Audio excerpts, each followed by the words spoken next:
Bonjour à toutes et à tous, nous sommes ici sur le plateau d'Apprentissimo avec Géraldine. Bonjour Géraldine. Bonjour, Pouvez-vous vous présenter et me dire ce que vous faites? je m'appelle Géraldine Schuller, je suis au service entreprise à Dijon Sud.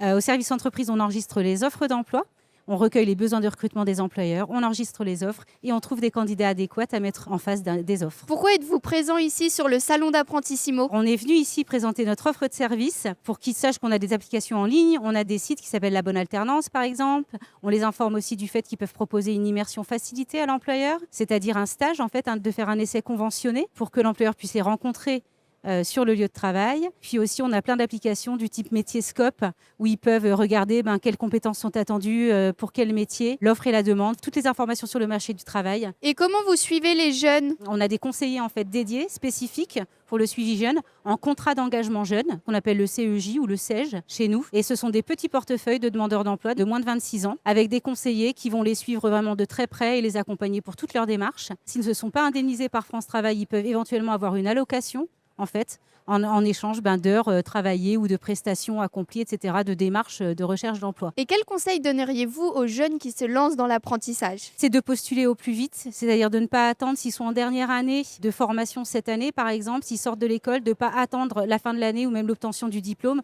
pour aller tout de suite postuler sur les offres, faire éventuellement des candidatures spontanées s'il n'y a pas d'offres diffusées dans les secteurs qu'ils recherchent et aussi bien utiliser leur réseau.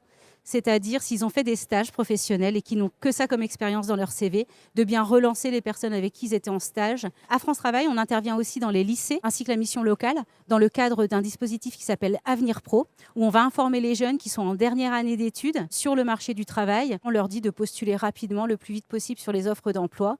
On les accompagne aussi pour les CV, les préparations d'entretien d'embauche, etc. Tous ceux qui vont terminer en fin d'année là et qui se dirigent vers l'alternance, on espère qu'ils se présentent au forum et au salon comme celui d'aujourd'hui. Super, merci Géraldine d'avoir participé à cette interview. Merci Elodie. Et nous, on se retrouve pour une prochaine interview.